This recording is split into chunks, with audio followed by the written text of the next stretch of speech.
Many see progress and environmental protection as competing priorities, where one must always be chosen over the other. At ELOS, we see things differently. We see a partnership, a balance between improving the quality of our lives and preserving the places we call home. Our services make it possible for projects to move forward while also ensuring that they comply with all laws and regulations, that sensitive wetlands are not damaged or destroyed, that endangered species and habitats are protected, and that invaluable cultural resources are preserved for future generations. This is where we live, where we play, where we raise our families. We strive for a brighter future, but remain committed to the lands we love. ELOS, where natural environments and human interests intersect. Hello, everyone. Today we'll be talking about the tricolored bat and how it may impact projects you have in the future. A little bit about ELOS. We are a consulting company, which if there's a type of project you need done, we will find a solution to meet those needs. We offer a very wide range of services, and with that, we have become one of the premier consulting companies in Louisiana for any environmental needs. And that doesn't stop at Louisiana boundary. We work all over the Gulf Coast, and we are expanding further into other states as well. This is a little bit about myself. I have came over to ELOS with a wide environmental background, and ELOS has allowed me to work on and train in areas of the environmental realm, which has really helped in coming up with solutions to projects that our clients may need. And that does include previous experience with bat surveys, for which we have also had training.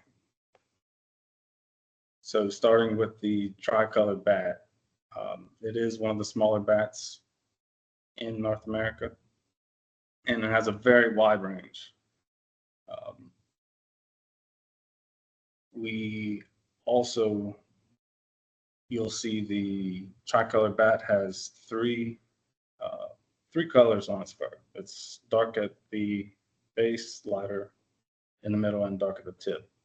And you'll see some difference between juveniles and adults, but the picture you see on the right is pretty much what you'll see in the adult population. You can see in the southern United States, there is a year-round active season for the tricolored bats, and Louisiana does fall in that range. So you'll see them throughout the year, more active than they would be further north. You'll find them in culverts, in any cracks and crevices, in bridges, deciduous trees and forests. They'll hide in Spanish moss and clusters of leaves. They do prefer dead trees, but they will roost in live trees as well. And you'll also find them in dead pines with clusters of pine needles as well. They do return to the same roosting locations year in and year out. And the reason they're able to do that is through their echolocation, which they use to hunt and forage along forest edge. They prefer open fields and open water for foraging, because that's where they'll find the most insects and foraging material. that brings us to how they will be listed as endangered. They're proposed endangered at the moment, but the U.S. Fish and Wildlife in September 22 proposed them as endangered, and they had a target of September 2024. So they haven't been listed yet, but it will be happening soon. And the reason this is important is because you will need to plan for this in projects that you have coming up. We have already had or been approached by agencies requesting that we have surveys done for these bats. So any type of land clearing, there will be questions, and we'll have to go through a consultation with the Fish and Wildlife Service. Now, the reason why they are facing extinction is for multiple factors. They do have predators. They do have mortality at wind farms. And the largest factor is the white nose syndrome, which can be found in many different species of bats, but it's a big contributor to the decline in population of the tricolored bat. And here is the range. As you can see, they are all over the eastern United States, and they go even as far west as Denver. And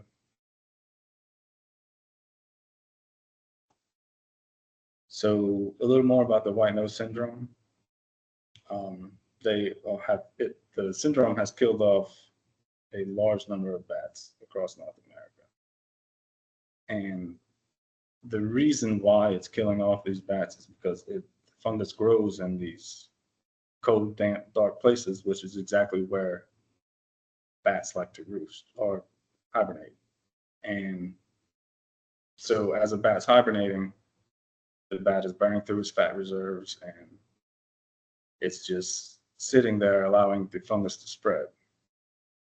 And once one or a few bats in a population catch the white nose syndrome, it will quickly spread and affect most of that population of bats.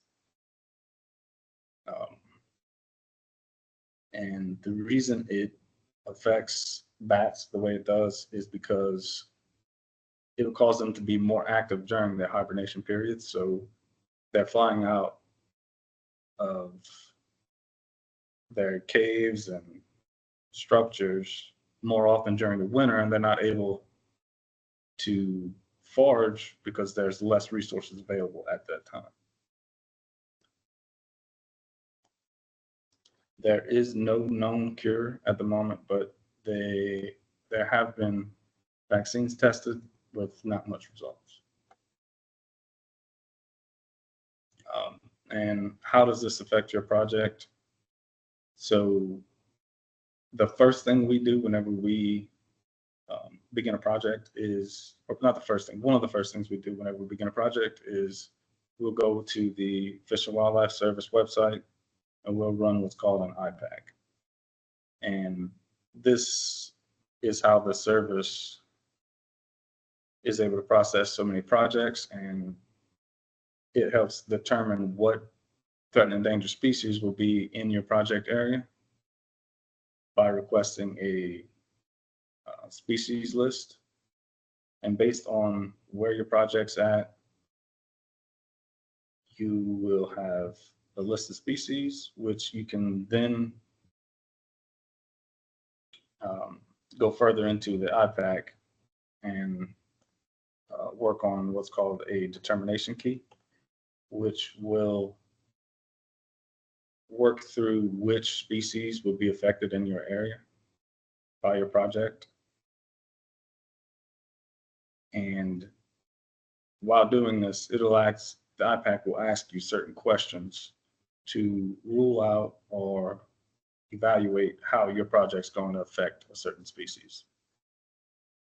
And once you're done with that IPAC, running through those questions, you'll receive there's a few different options for the impacts or likely impacts for the project, which would be either no effect, meaning at that point your consultation is finished and there's not likely to be any impacts to that species or the species under that determination key. You may have a may affect, likely to adversely affect, which would in some situations require further consultation with the Fish and Wildlife Service, where they may come back and tell you, if you can limit your construction to certain time periods throughout the year, you may not need any further consultation or do any surveys or anything of that sort. Or they may also request a survey under the not likely to adversely affect determination. And then you may have a likely to adversely affect determination, which you would begin consultation with the service and you would set up your plan for a survey.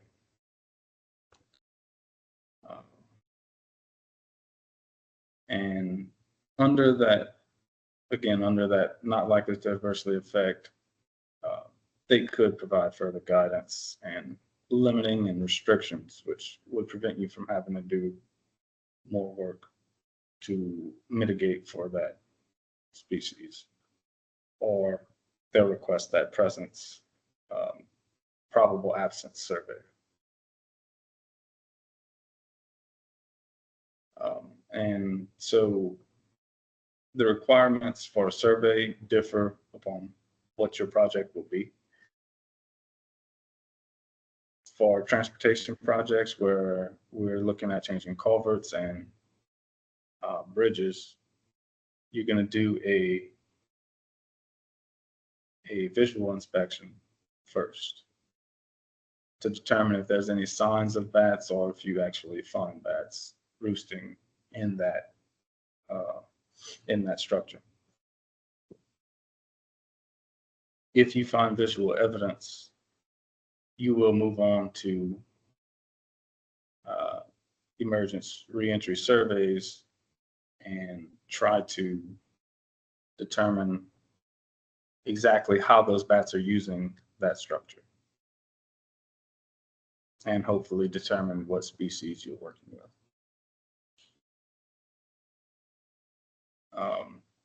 If we are talking about a project which will be clearing a significant amount of forested area, then we'll be looking at conducting either an acoustic survey, a mist netting survey, or a combination of both. The acoustic survey is a little less involved. You can go out, set up the equipment to record, and then you'll take the data that you get in the field and you will review it in-house and try to determine what species of bats, if any, you catch during the acoustic survey. And the way you do this is because while bats are flying around, they use echolocation, and each bat will have a specific range of frequency, which will help you determine what species you are looking at.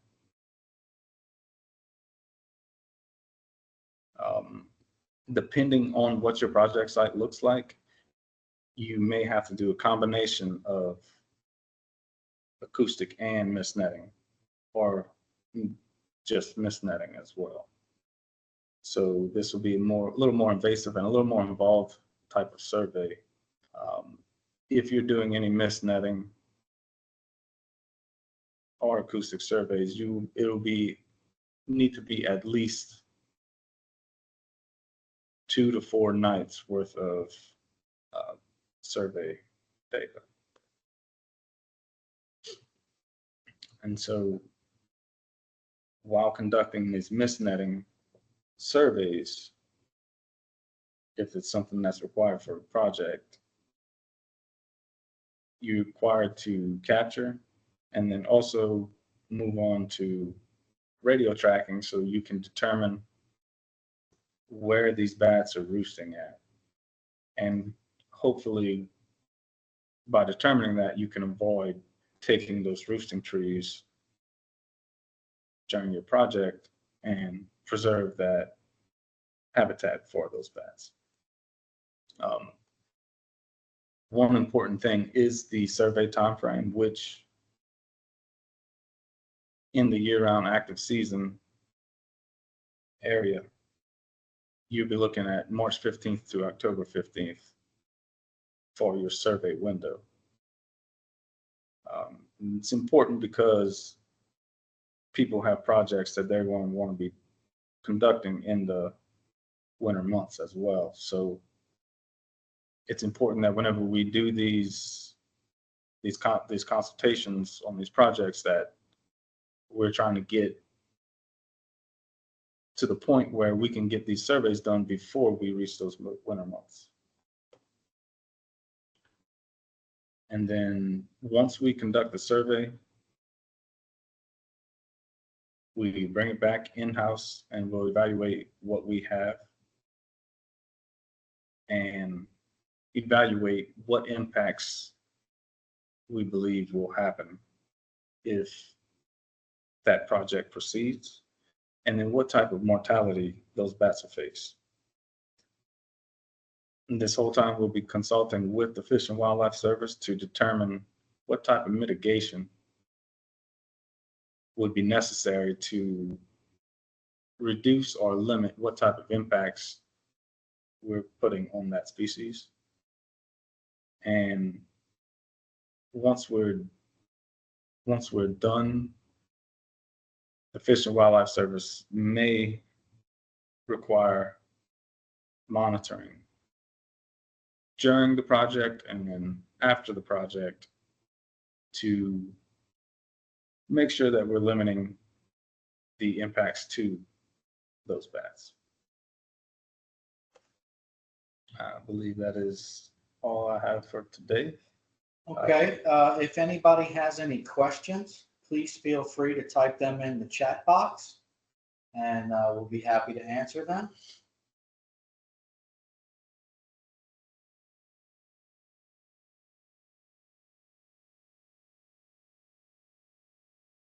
I am also going to put into the chat box an email address for Boz and myself, should you have questions in the future.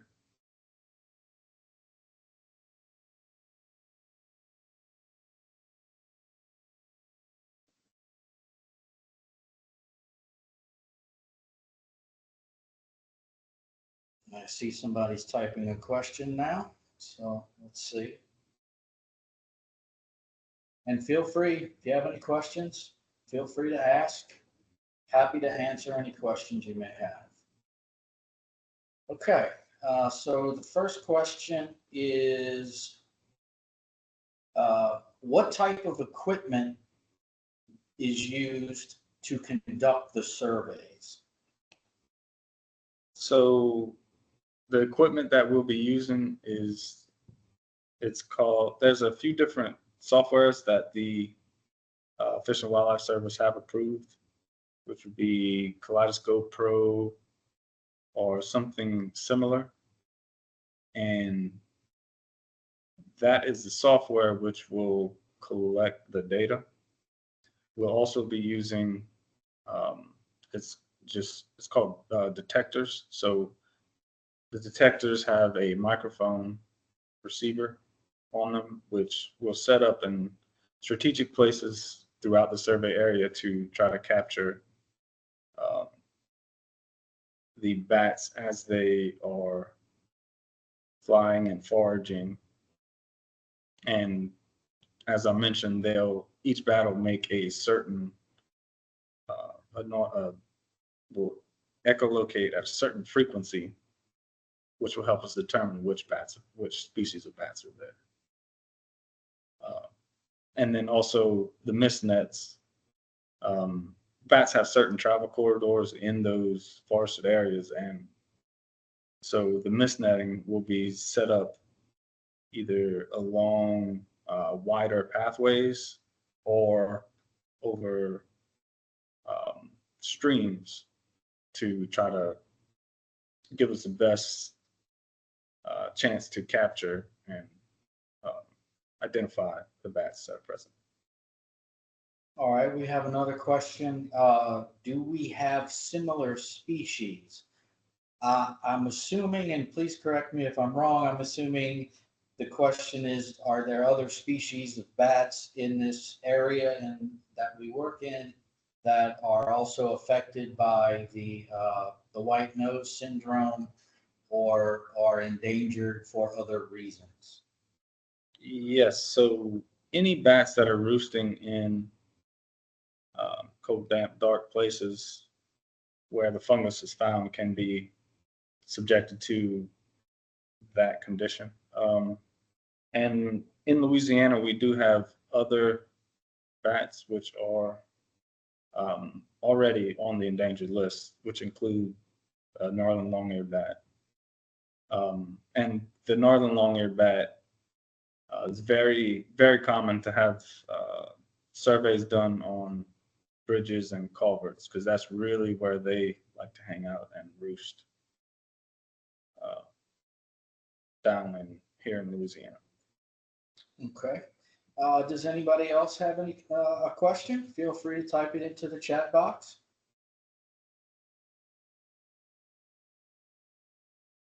And again, I've put email addresses in there for both Boz and myself. If you think of a question later, feel free to reach out and we'll be happy to get an answer for you. Not seeing any additional questions coming in, so I'll just kind of remind you that we will be posting this presentation to our YouTube channel within the next couple of days. You'll receive an email when it's up, and feel free to rewatch or share with any colleagues, co-workers. Let's see, we do have another question. Do you do bat banding? Bat banding, we have not, but it is possibly something that we'll be doing in the future. Yes. Thank you for the question. If there are any other questions, please type them in. Happy to answer anything you have. And again, what I was, okay, let's see. Do you do bat count? What do you mean by count? Whenever we're doing the survey, based on what we find, we will be able to make some type of extrapolation into the population in that area. And specifically while we're doing the radio tracking, you'll be able to track those bats back to their roosting location, and if further surveys are conducted, then we'll be able to get a better count on the population in that area.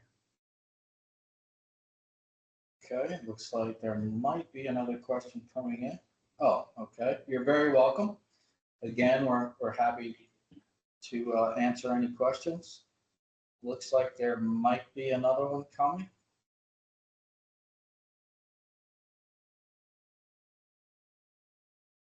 While we're waiting for that question, as I was saying, we'll have this up on our YouTube channel in the next couple of days. You'll receive an email notification. Please feel free to share it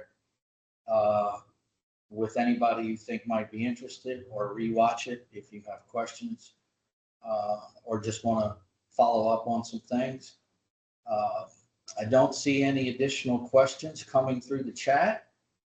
So I would again thank you all for joining us today. We really appreciate it. We hope you found the information to be valuable and useful for you. We do monthly webinars on different relevant topics. As Boz was saying, this is something that is expected to be ruled on any day now. So we try to keep people informed of the latest and most current issues facing environmental projects. So if you follow us on LinkedIn, you can see when we'll be having our next webinar and what the topic will be. We'd love to have you, and spread the word, because this is, like I said, it's a monthly thing that we do to try to make sure our clients and just the general public are informed about environmental issues. So with that, I will again thank you and wish you a great rest of your day. Thank you all.